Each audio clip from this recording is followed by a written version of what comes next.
especially for our youth. I'd like to thank all of you that are here to recognize the Truth and Reconciliation and all the hard work that's been done by many, many organizations across Turtle Island. The song that we came in with is a Doug Danu, their entry song in our Black class. Those of you that belong to a clan, put up your hand.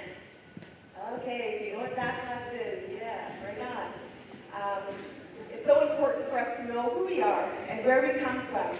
And the songs that we'll be singing and sharing with you today are from our Black class. They belong to our clans. In our area, we have 5 main clans that traditionally govern us, and we're still strong with that practice today. The next song that we will be sharing with you is Caribou songs. Traditionally, well known to us as a war song.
Monday, well, really every day for us. Just a little bit of background. Some of the songs that you will hear, we learned from my grandparents and some of our elders in Notley, our family, who were able to pass down the singing, the teaching. Some of the songs that we had relearned came from really old reel-to-reel recordings, like really old. And thank goodness at that time that these recordings were done and some of the songs were able to be passed forward within our family. There was a time when the residential schools first came to be in this country where a lot of our laws and our traditional practices were outlawed, completely banned. So our ancestors would have been jailed, and if not worse, if caught practicing our traditional bathos or any traditional governance. So the fact that these songs are still alive with us today, I always say is a miracle. And thank goodness for our brave elders, some who are still here and some who have passed on, our ancestors, who carried them quite often in secret because it was outlawed in this area for us. It was outlawed, and that was a big breakdown within our own systems, our own governance. and in secret, we have to practice and carry forward. So I'm just really honored to be here today. Thank you, Carla, for having us. It's always such an honor to come to NACA. This is where we first started over 20 years ago. So we just love to come back here, and it means a lot to us.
The next song will be a growth song.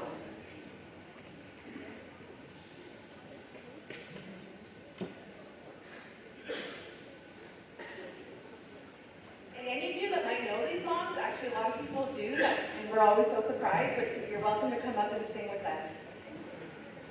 That's a little bit late to ask if you have drugs.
Halloween.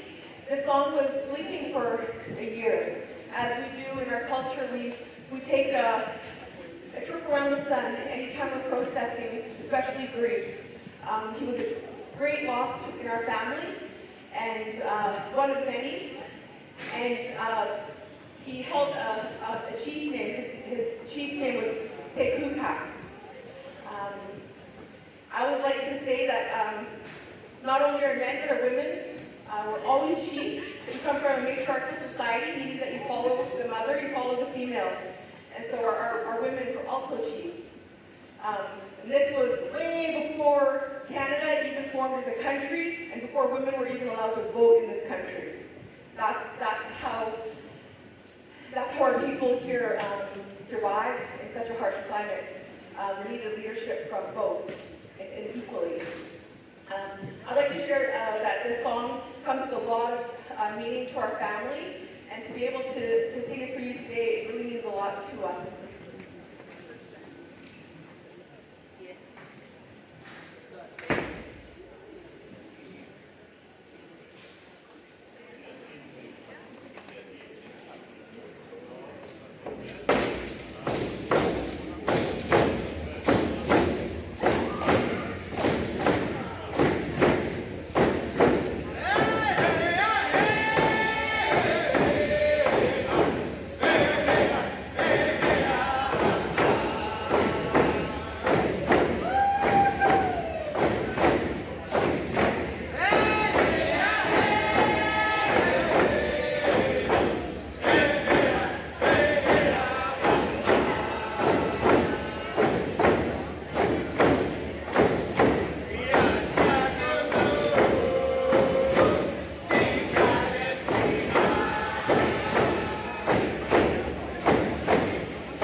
to the books to record our history, we record history in song.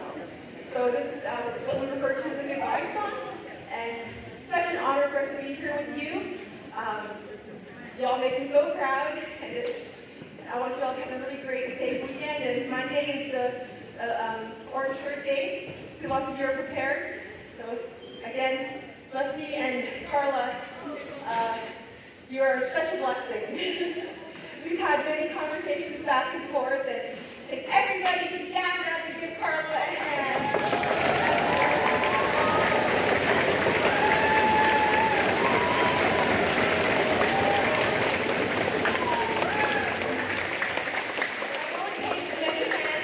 To get this type of work done, but Carla is a real trailblazer in the driving force, and I just really appreciate you and the whole crew.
whenever our people see change coming in any form, whether it's in the environment or just people, or how the land is, how much food is out there, how much medicine's out there, our people, the men, not the women, the men had a role to play. They were supposed to meet to make sure that they're set to protect the women and the water in the land. That's what they were supposed to do. But since our way of life and governance was put to sleep, there was this one form of action that we did every 30 or 40 years, not only amongst ourselves, but with neighboring communities. We used to gather, they call it ka. Ka. In our language, ka is just a track set. And this ka was supposed to be for the men to view what's coming in the future and how it's going to affect our lives or change our lives. So we have to change accordingly. And that didn't happen. Since the Indian Act came into play, we didn't have this God. Not once. The only time I remember God happening in our area was when we had to speak up against Kenny Dam, when they were taking away our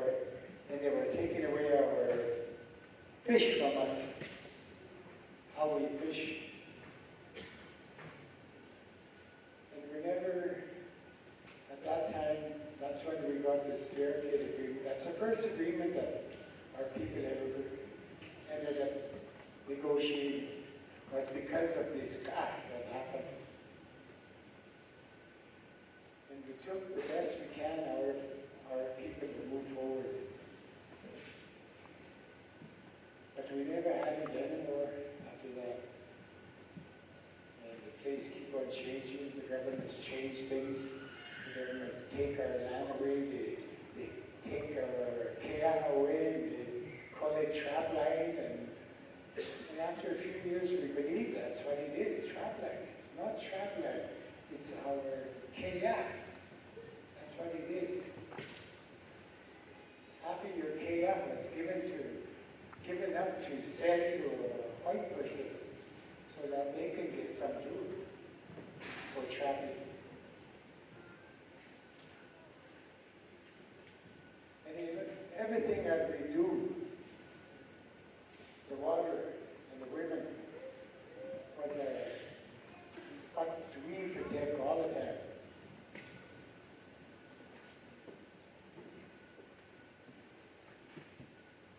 Things change along the way, a lot of things happen. The school was one thing that was negotiated to bring in to make our lives better for our people. But little did we know, or our people know, that when they brought that in, they brought more destruction to our people. More destruction. Or we do to ourselves after that. The more further we got into this Indian Act, the further away we got from being who we are in Kapolei. Our laws start going dormant. Our oral history starts to get silent. Even that starts to get silent. A lot of us out here, out in the communities, that still carry these things, the oral teaching of our ancestors. And that's never going to change. If that would have died, it would have died a long time ago, but that never did. spirit is one thing that we have to protect for ourselves. We're not holy people. We believe in spirit because a lot of the songs that we sing, they talk about things. They talk about Nana. Nana is two. It's you and your spirit that's in you. And you're supposed to keep that strong forever. And once you start killing the spirit that's in you, which is our own way of life, how our ancestors teach us to live, to make sure that we connect directly to the trees, to the water, to the air. These things has gone silent. And our kids don't know that.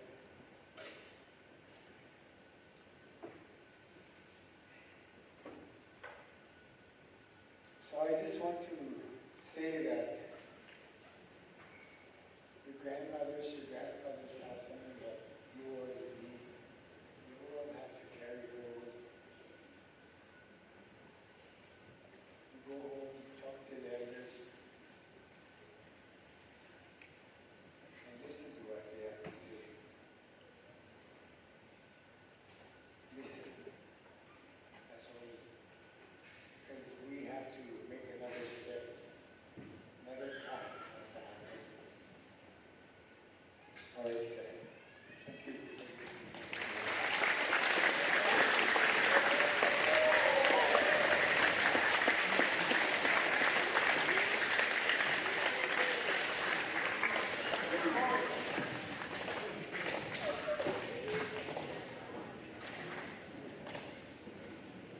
Thank you for your words, and thank you for the singers, the drummers, and it made me very happy to see the students who came and danced, and we're proud of it.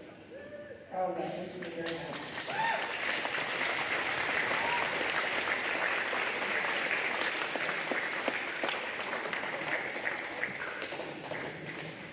Today's ceremony is about truth, it's about learning, and it's about coming together to deal with those truths.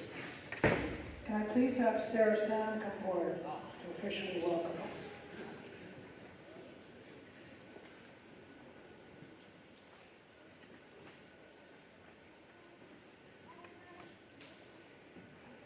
Mr. Hope. Mandala Kunzu. Good to see all the Nakal students here. Hari Sarah Samle Suji Nakasri Patel Asto, et Unsi Class Elan Asto Cha, Lasilio Alanti, Mildred Martin Snow, Frank Martin Salik Spa.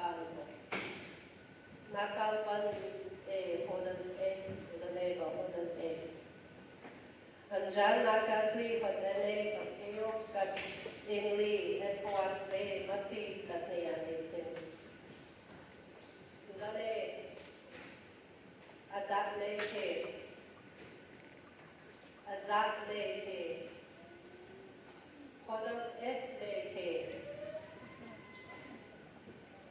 Sahuni Eo Punjab Saktil Landin and the dinner the lake for the family the day.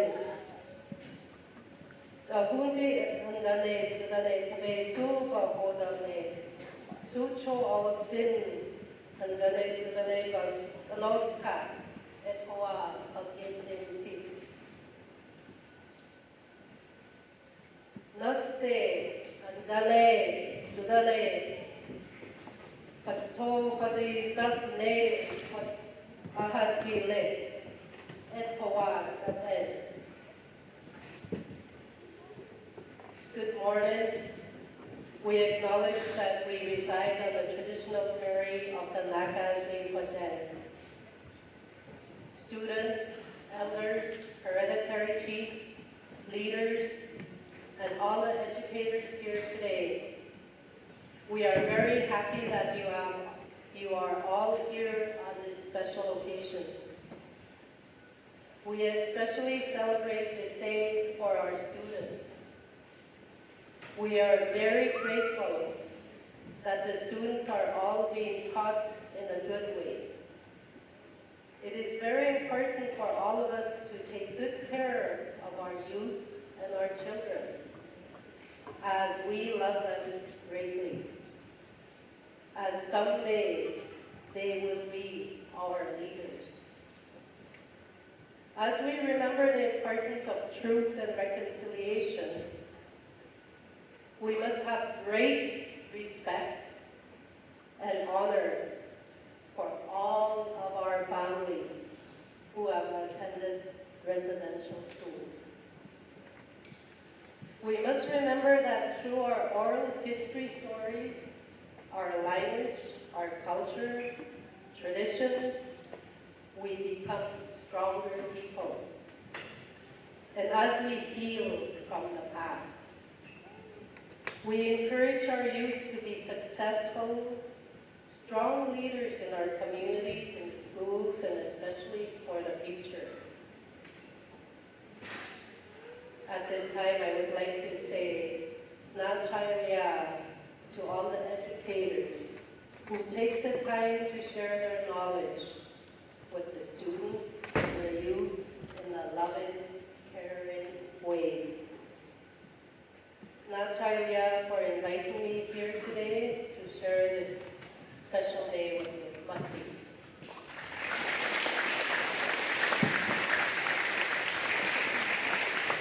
Thank you, Sarah. Can I please call up Mr. Jesse Fairley from the school district to say a few words on behalf of School District 91.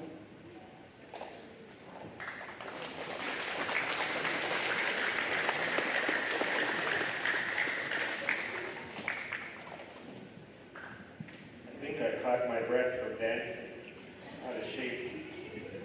Hadi Sai, Jesse Fairley Sackney, Snake, Last Sababini, Shannon Fairley, Raymond Morris, Habased, Basamasu, Habadisa, Giuseppe, Habazagoza, Kaitsin, J. Honestar, J. Kaitsin, Otoa Asi, Kaitsin, Tabi Wadistai Onzen, Saana, Staff, Nolaba Ende, Kaiskak, Kohane, Bitsende, and I'm still learning the language, so I did my best, and that's Neruket, that's not Daket, because that's the language I'm learning. I want to honor my language mentor, Murphy Patrick, who's a residential school survivor and teaching me.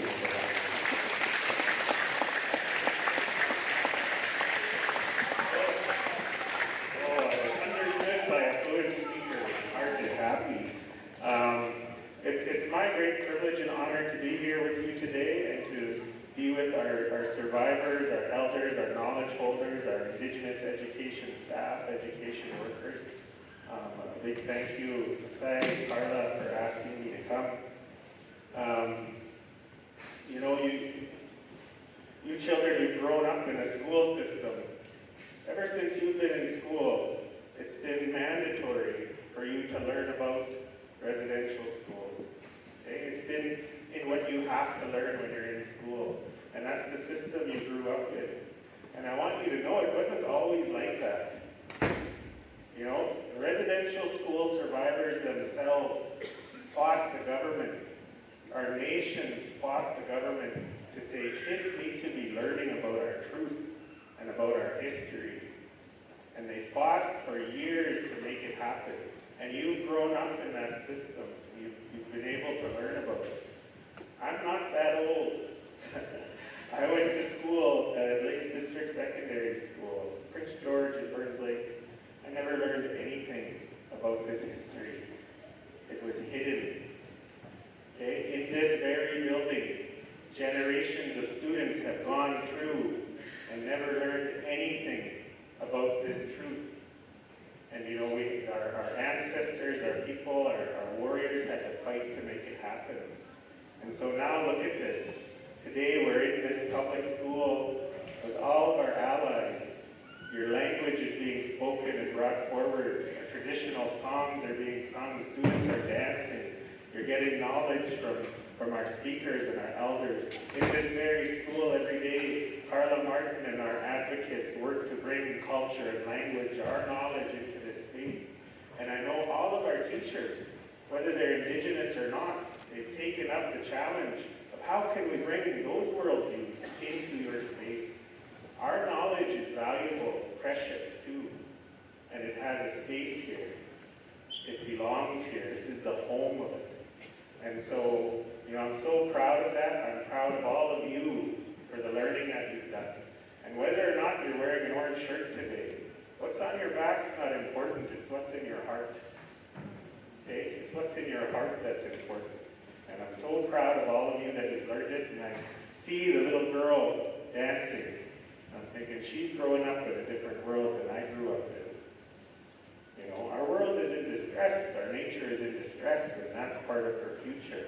But also, she's growing up in a world where the truth is brought forward, and we can learn from it. We can honor those who survived these terrible schools, and also honor their legacy. The impacts it's not over. We're going to be fighting this for a long time, but a big part of fighting it is learning about it, coming together.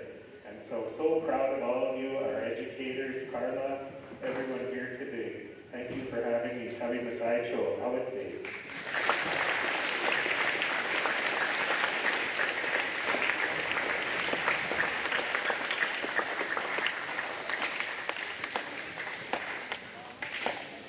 Thank you, Jesse.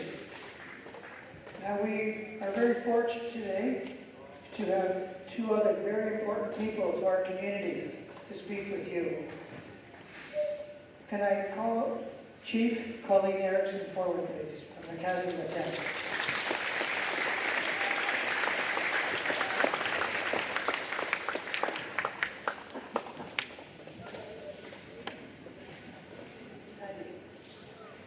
Today's Akajo, honored guests, valued students, the great leaders of our future. I'd like to start by thanking Sarah for welcoming us in such a good way.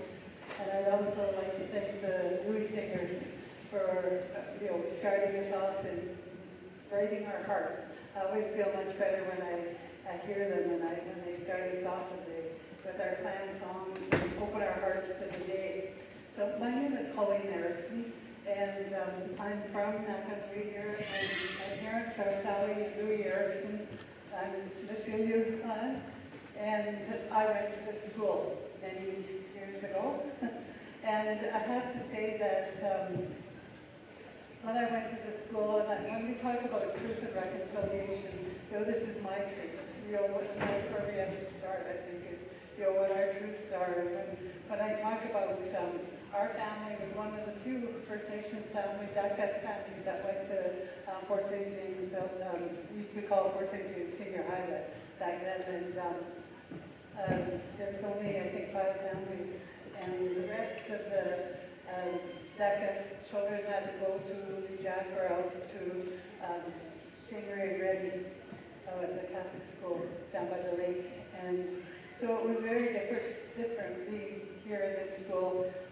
For your definitely minority, and also one of the things I can say is that we didn't learn anything, about being Dakat, about our history, here in Fort St. James, about the Dakat people, or about any First Nations in Canada. The one story I think that we learned about was Goose Cap. I think everybody knew about Goose Cap back then. He was a mythical figure, and somebody had written stories about him. It wasn't the First Nations person that wrote the story, but that was the only First Nations content that we had when I was growing up here, going to school here. So things, when I go to Sarah's room today, and there's the great timeline there, and the barricade treaty, and potlatch, and residential uses, I see all those things, and so I know we're on the right path. Things change is very slow sometimes, but we're definitely on the right path. And I just wanted to share with you, when we talk about change, I borrowed these seeds from my brother. So Pete Erickson, and he is they got here in Norway and Moscow. And he gave a presentation at the elementary school, I believe it was Sacred View in Vanderhoof. And he was talking to the children there about history, our history on the land. That's been proven by science. We didn't come over on the Bering Strait or the Bering Strait, the land from the Asia. But anyways, he was talking about our history on the land. And so after he left, the children made these beads for him, and each bead represents 50 years. And so they put one bead for as long as they thought that the First Nations had lived on the land. So each bead represents 50 years.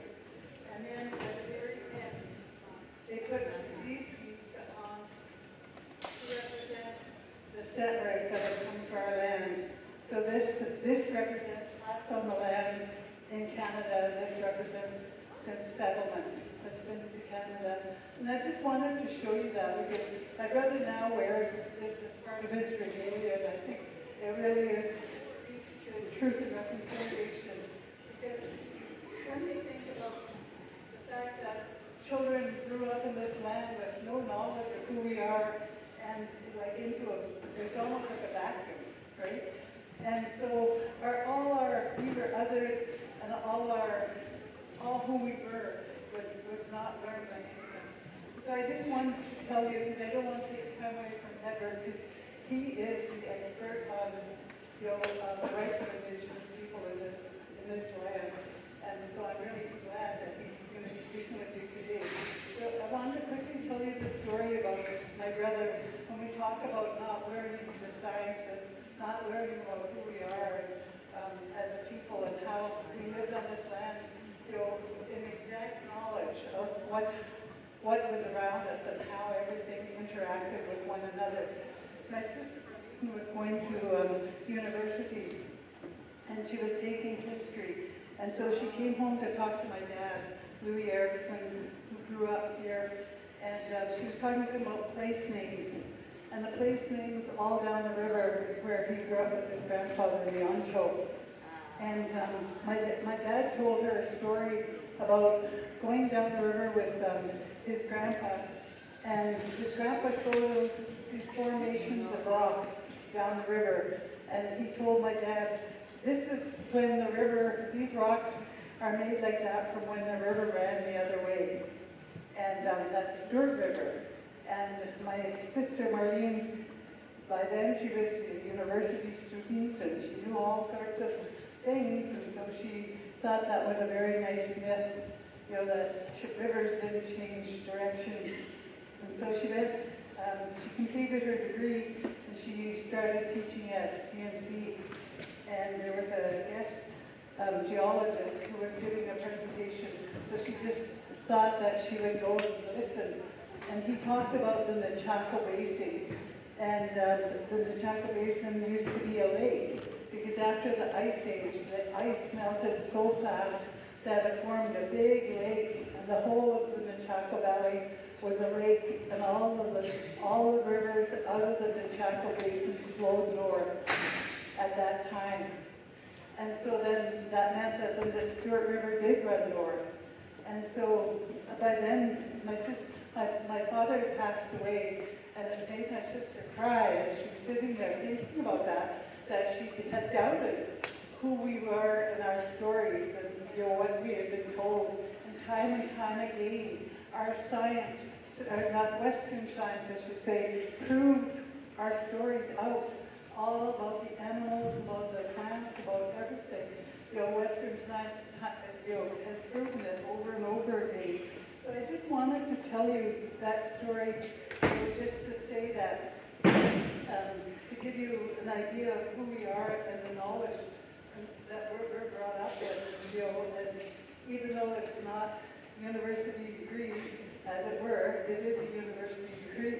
It's more than that. So I really wanted to be able to share that with you and to say, you know, that we live in this beautiful land, you know, where we have two watersheds, you know, and that one close to the Arctic in the north and one close to the Pacific in the south, and we distinguish them in our language, like Wolf and Cat, you know, like Nessalika and the Chaco, you know, like, so all these things speaks to the science of who we were. And so anyways, I don't want to go on, but I really wanted you to be able to hear that story, to say, you know, where we come from.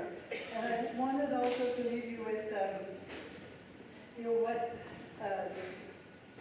the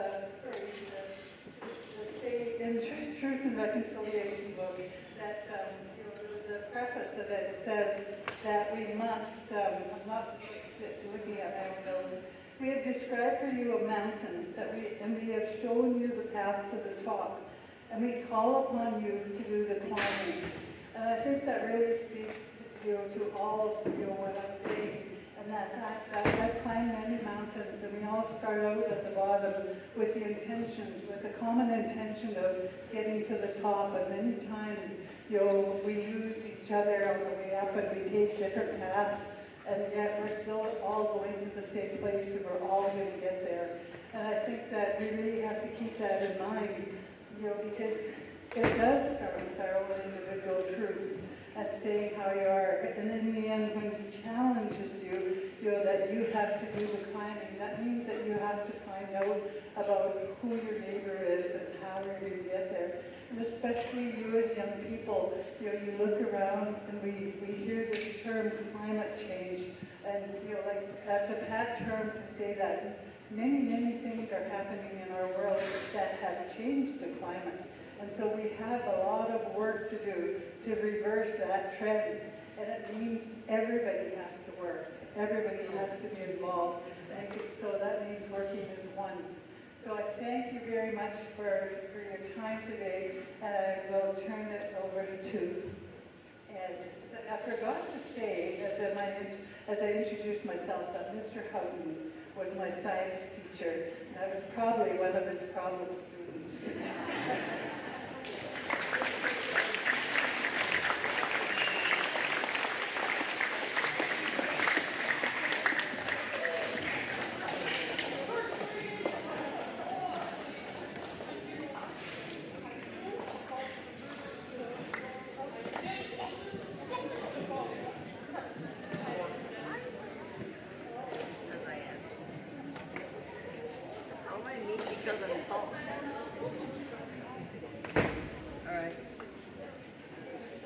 Thank you, Chief Erickson.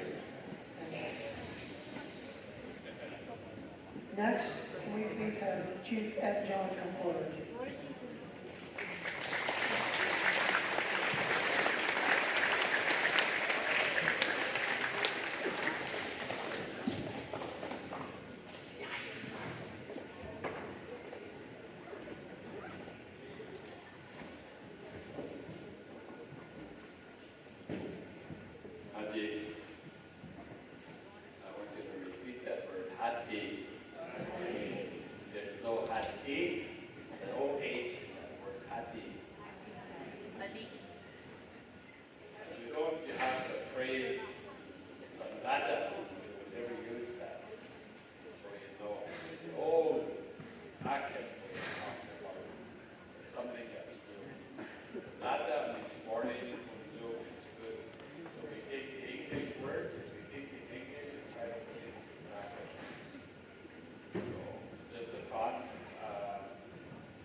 Common to be sure you understand where it's coming from.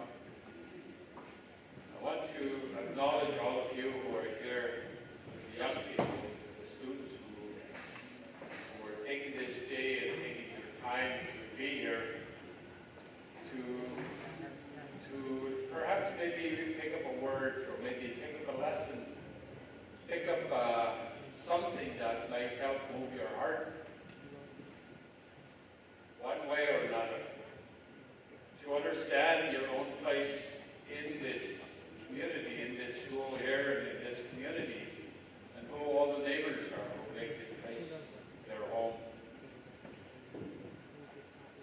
my sister here and my brother Martin talked about barricade treaty. People think, what the hell is that?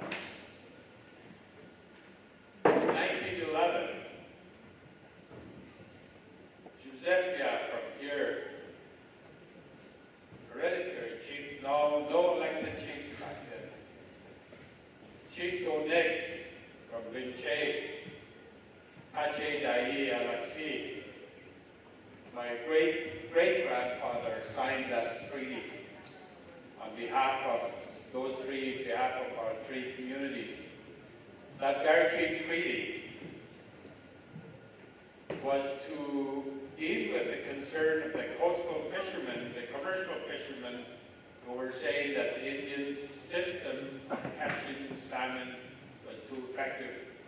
And they should take down the barricades and take down the fish baskets. These big fish baskets. Salmon entered and they couldn't come out. Take the female out, put it in the river, and let it spawn, right? It was a different way of fishing, different way of taking care of the land and taking care of the fish. At some point, you will hear that. But today, I wanted just to let you know the name I carry at Kyle Show comes from that line, back to that chief, and before that as well. We carry those names forward. I want you to say another word. Say K. Say K. Woman. Say K is the umbilical cord. K is the umbilical cord that brings forward life. The most precious of all gifts. The first law of our people, when I heard the singers share, they were singing Sadito, the song for our clans. That they were talking about the 5 clans over in that lake. And each one has a crest. Like this year's a frog crest. It's one of the crests for Lucidio. We say frog clan, but the frog is only one symbol, one crest that we have. And what they were singing, and the song that they were singing, I could not help that. In 1886, there was a law passed in this country that forbade that. It made it illegal, and it criminalized our people to go to jail for practicing and singing those songs and carrying out the traditions and talking about our crest. It was illegal. The Sundance and the prairies were made illegal. People went to jail for practicing their ways. Because in that system, the very first law is from our mothers, our matriarchs. And those who came forward saw the strength behind our systems that were built on our ways. And I say it's the first law, when that baby is born, where do you think that baby goes? That baby belongs to the mother's clan, which is Lucidio. That baby, on the day, the moment that baby is born, this clan has responsibility for that child. The first law of our peoples. So when you see our crest, you see the symbols, the regalia that we have, it's all built on that one foundational law. And the names we carry come to us through our mothers, our grandmothers. It doesn't come to us through our fathers.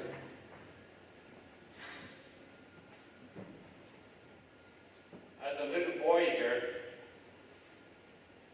our elder here wanted to acknowledge Mildred, who's been such a tremendous teacher over the years. I'm sure she's spent time here. 97 years old, what a wonderful life. She was our teacher and has been our teacher. She lives right across the road here. And I was a boy there. They had cabins, a couple of cabins, and my family was living there. So come September, the bus from the Jack Indian Residential School near Fraser Lake would come and pick us up as children, 5, 6, 7 years old. That little baby, not only that, maybe if she's 4, she would have been going to the Jack. They'd pick us up. So I asked my dad, that school over there across the road there, yes, Dave, Bohodin and Bayo, Hostish Yakukan, son, Gatsatni. We know they about one to Takakan. I want to do. I said, I want to go to that school across the road. He said, no, you can't go to that school. Indian kids are not allowed. Indian kids are not allowed.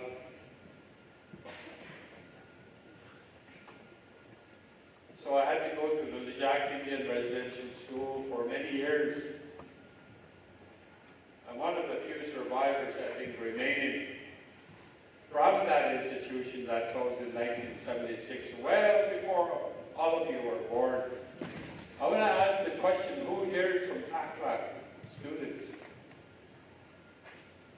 Who here is from Pache or Yakuche or Tazda? Put up your hands. Who is from Nakasli? I'm going to put my bottom dollars that somehow every one of us were related. We go back to our genealogy. But we live in different communities. My grandmother's sister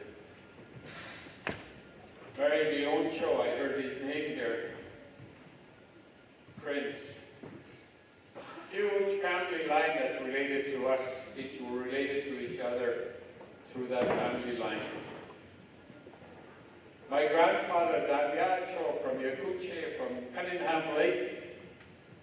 His brother is Pius Cho, the Pius family here. The whole line of families down here related. That's just one family.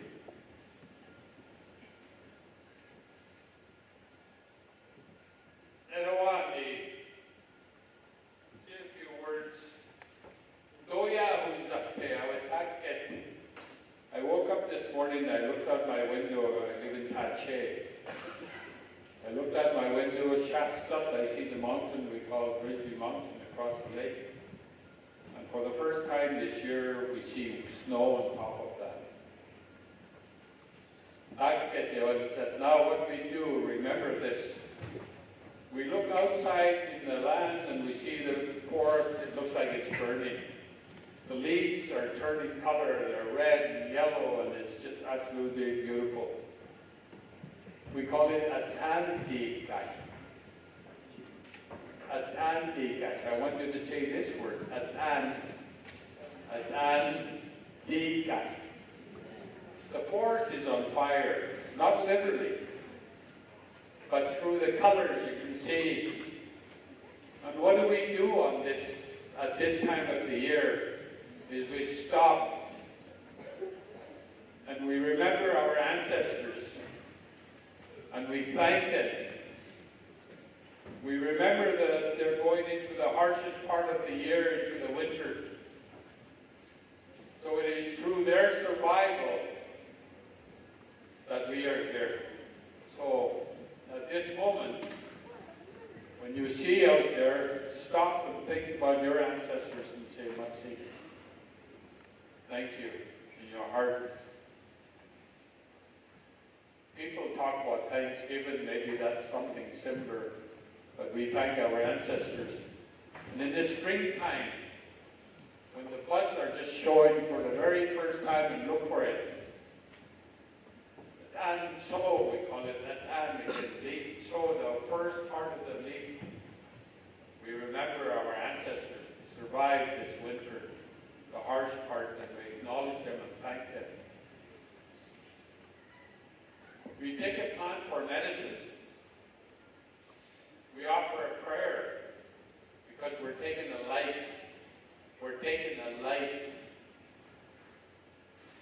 And we put a gift back there where we take that plant, we offer a prayer that that we want to use that medicine to help someone who may not be well.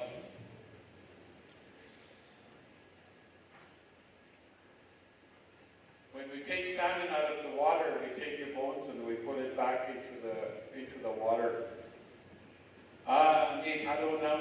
They come back again, our relative. I tell you that story because what he talks about is what our relationship is to everything that lives.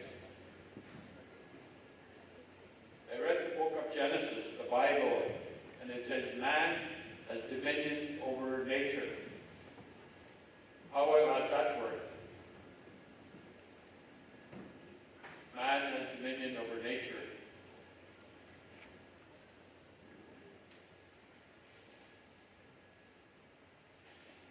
In this little booklet here, I've given copies to Carla. It's the United Nations Declaration on the Rights of Indigenous Peoples. So, I know what's in the declaration because I was in Geneva negotiating with other Indigenous people for many years. I know every word that went into this declaration. I was there on behalf of the Assembly of First Nations, all the First Nations across this country, sitting there arguing about the letter S at the end of the word people. Letter S at the end of the word people, so it reads, Rights of Indigenous Peoples. It took us 10 years to get that letter at the end of people. 10 years. We knew it was important to add that word S, that letter S at the end of peoples, because the United Nations Convention International Law talks about peoples. It does not talk about people. We wanted to make sure that we were part of the United Nations, the world family of peoples. So I talked about that plant and the medicine. And I talked about the book of Genesis, but I know these words are hard, but I'm going to read it for you. Article 25, there are 46 articles in the Declaration. I'm just going to refer to this one. Indigenous peoples have the right to maintain and strengthen their distinctive spiritual relationship. Their distinctive spiritual relationship. So the relationship we have with that plant for medicine is a distinctive spiritual relationship. It's that relationship we have everything with that lives.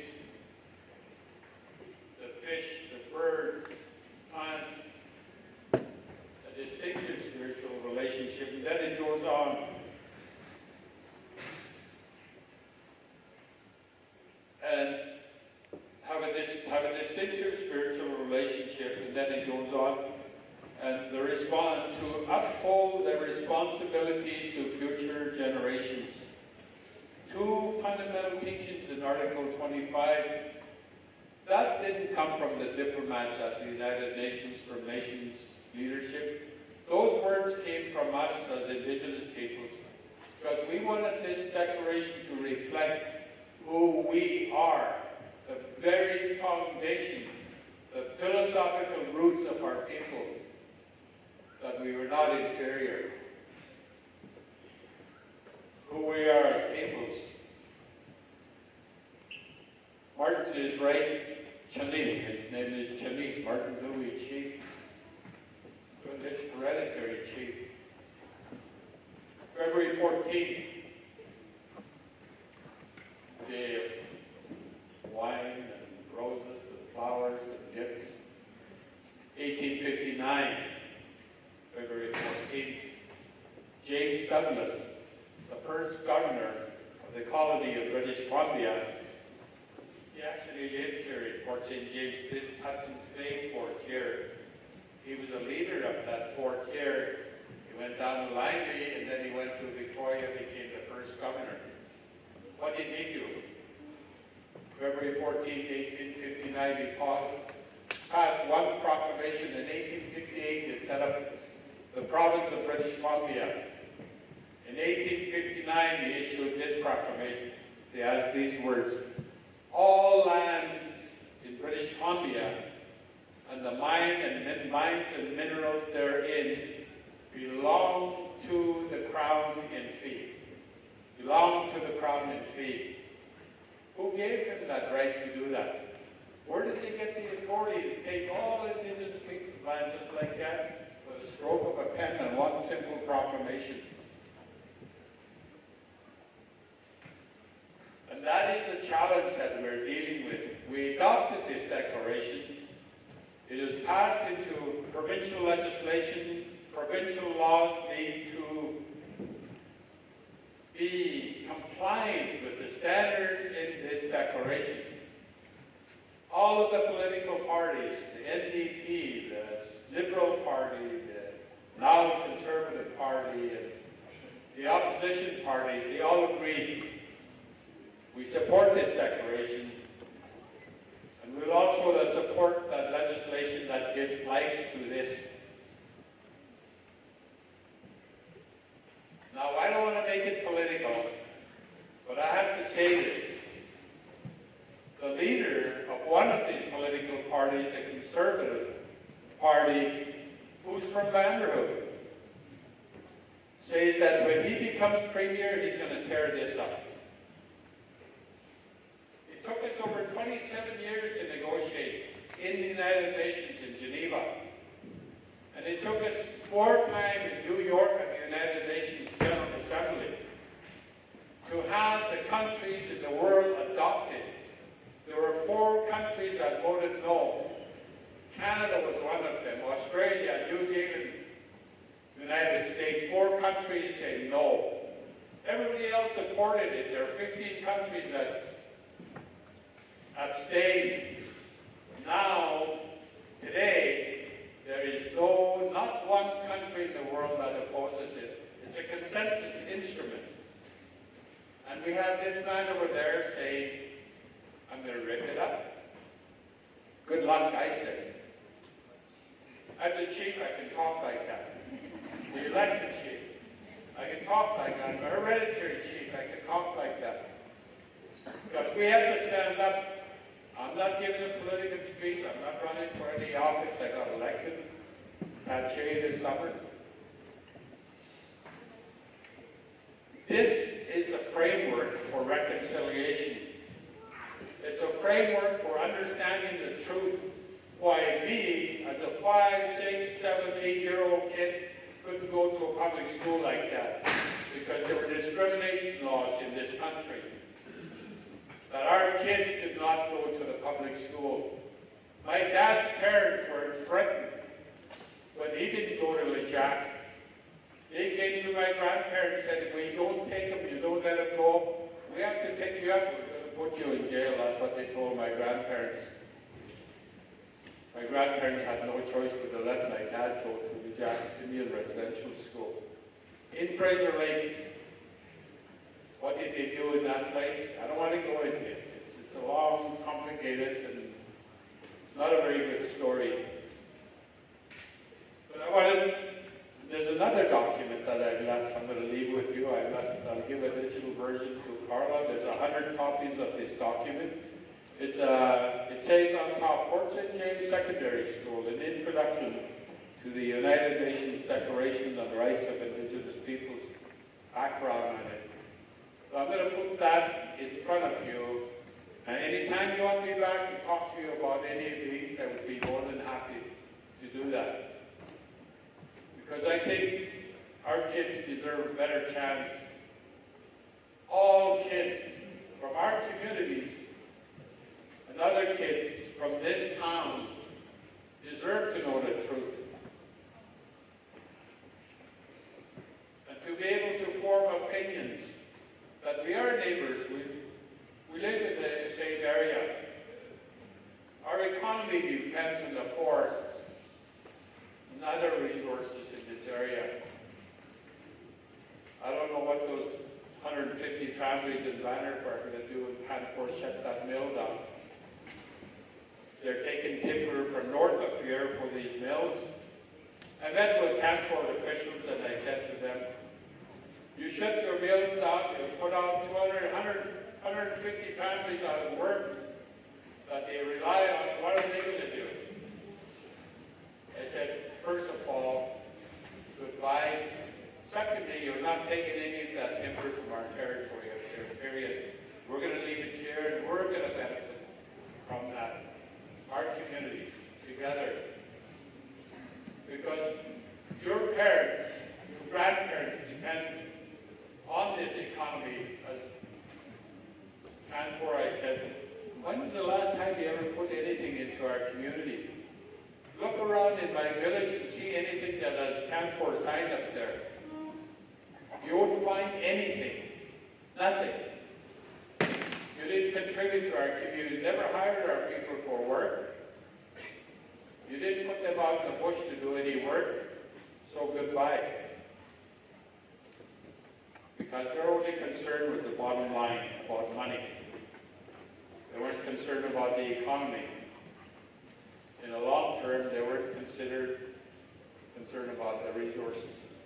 I just wanted to say that I was going to do my entire presentation in Dakat, but I didn't think you would understand it. But I wanted to go back to the word safety, how important that is. It's about the matriarchal approach that we have here. And that first law is so fundamentally important to our Basat system, our ceremonies, our songs. We're just starting to wake up. Martin Louis said they put it to sleep. Our people are just starting to wake up again and picking up the words and the languages of our people, the ceremonies, the songs. And of course there's going to be a little bit of learning to do yet. We have a lot of teaching to do. Because it says I have and we have responsibilities to future generations, as it says in the UN Declaration. I encourage you to it because it's now the Supreme Court of Canada took this declaration in February 9, 2024 and said it is now part of Canada's positive law. It's not just some aspirational document with some good intentions. It's foundational to this country's law now. So thank you for the invitation to today. I offer my commitment to come back and to, it's a short summary, 2 pages, but it's a very condensed, maybe even highly technical, but if you want to learn, you want to know about this, I was born up this lake, at the end of the lake. I grew up learning my own language, and then I learned English language. Taking that, I took that to the world stage, and I stood with diplomats, presidents of countries, heads of the United Nations, on the foundation that I came from, and this is who we are. When the United Nations Secretary General Ban Ki-moon, when they adopted this on September 13, 2007, September 13th was just a few days ago. That was the 17th anniversary. He said, welcome to our family, world family. And we said, well, you have to open the door and let us in because we're still outside in the tents waiting to get in, knocking on your door. We're still not fully in that house. They gave us their outside lawn space so we could put up our tents, and we're not. One day we will have our own diplomats and ambassadors at the United Nations representing our people in the General Assembly Hall as observers. We're going to get there. Maybe some of you will be ambassadors one day for our people. So you need to start thinking, oh, I got to get out of Fort St. James. Maybe I'll go to the United Nations in New York. Or I have to get out of Yakuche maybe, or Takta, or Tache. Eddie John did it. He sat with world leaders at the United Nations. Most important, I sat with indigenous leaders from around the world. That was a very, very important part. Trustee.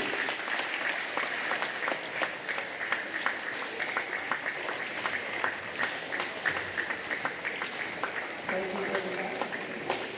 Thank you very much. We are almost finished, and I really appreciate the respect student body is given to our elders, our knowledge holders, and a special thank you to Carla.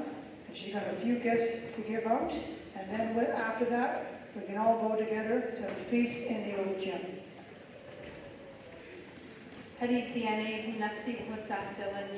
Thank you all for coming and celebrating our week. It was a very special week. So my job here at Fort St. James Secondary is hired 5 years ago. This is actually my 5th year here. But I promise to continue to educating all of you and all of the teachers. And what I need today is to ask about the support with all the people of our elders, our special elders, our leaders, our guests, our chiefs, and the adults in the room. I really want and I really need and I'm asking for your help to really support us as a school to come in and help me teach those kids because I need your help. So that's a challenge for you. But first, I would like to thank everybody that took part in the week. It's our 5th day of Culture Week, and I would like to acknowledge our special guest speakers today, Colleen Erickson and Nick Eilshow, Ed John to come up. And these are special gifts that we put together, and with these gifts, I want to thank you for all of the great work that you're doing and continue to do with Fort St. James Secondary. And this is just going to be the beginning. And as acting new chief, I want you guys to honor you guys to come into our school often to teach us about the things and to help me move forward in a positive and good direction. So we have a gift basket for you guys, and there's some special gifts in there. We have some salmon, we have some dried salmon, some dried moose meat, some soap berries, the J Jam, a medicine pouch, some bear grease, $1 million, a beautiful thank you card, the English gift. So we want to honor you from the hands of our students that put all of this together. And these are things that we've made over the last few years. And those are the things that we have the students doing in our school. So thank you so much for everything that you do, and we honor you to continue to work with us and myself at Fort St. James Secondary. I want to acknowledge that beautiful young lady that has blonde hair. I have no idea who she is, but she's well dancing. We need to see more of that.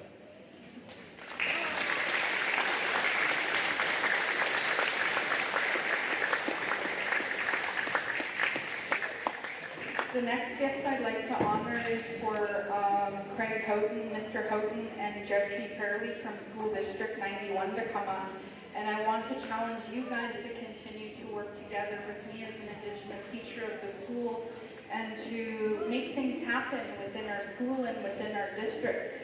So we're going to pay you in some respectful gifts of some hunting items that you might use. And these two people are hunters and trappers, so we're gifting them with some bullet pouches, some handmade gifts from Clara Jack, and some traditional gifts and medicine. So we want to honor you to continue working with myself and the staff and the students at Fort St. James Secondary, and to continue moving into a positive direction with us. Masi.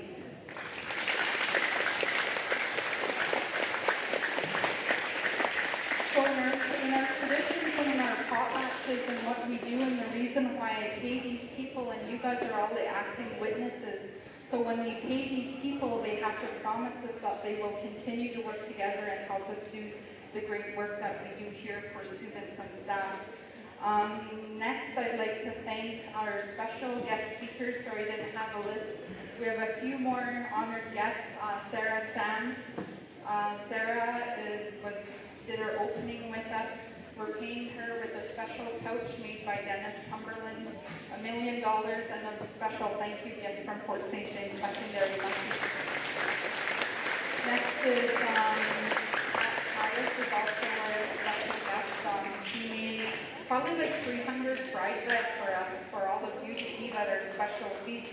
So we'd like to give her a special gift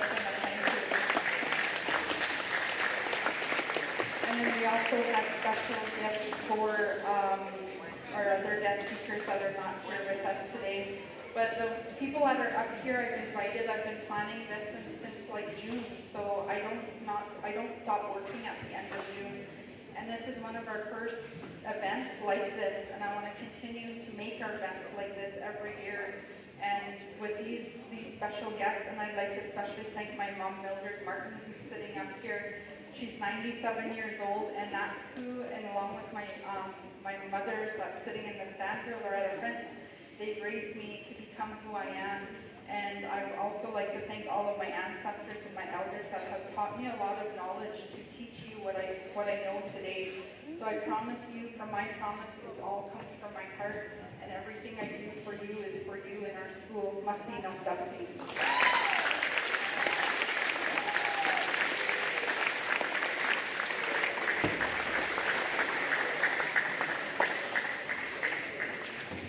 Thank you. I'm sure you're like me and quite hungry. So